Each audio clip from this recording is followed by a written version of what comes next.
If you need to make a selection smaller in Krita, there's a super simple tool for that. And in this quick tutorial, I'll show you exactly how to do it step by step. Whether you're cleaning up a selection, creating a tighter mask area, or just refining your artwork, shrinking a selection can save you a lot of time and give you much cleaner results. If this video helps you out, make sure to hit like and subscribe for more easy Krita tutorials. Now let's jump right in. First, you need to create your selection shape using any selection tool from the toolbox Docker. You can use whatever works best for your project, whether that's a rectangular selection, elliptical selection, freehand selection, or another selection tool in Krita.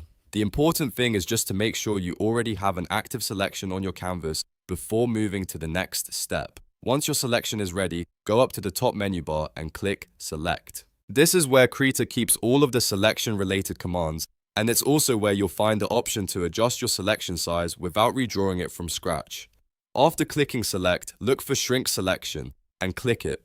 This will open a dialog box that lets you reduce the selection boundary by a specific amount. This is especially useful if your selection is too close to the edges of an object or if you want a cleaner inner area for editing, filling, erasing, or masking. In the dialog box, enter the number of pixels you want to subtract from your selection boundaries. A small number, like 1, 2, or 5 pixels, can make a subtle adjustment, while a larger number will shrink the selection more dramatically. The right amount really depends on the kind of project you're working on, so you may want to experiment a little until you get the exact result you want. Once you've entered the pixel amount, click OK to apply the change. Krita will immediately shrink the selection based on the number you entered, and you'll see the marching ants move inward around the selected area. From there, you can continue editing with a much more precise selection. And that's how you shrink a selection in Krita. It's a very quick but powerful technique that can help you refine your workflow and get cleaner, more accurate results in your digital art.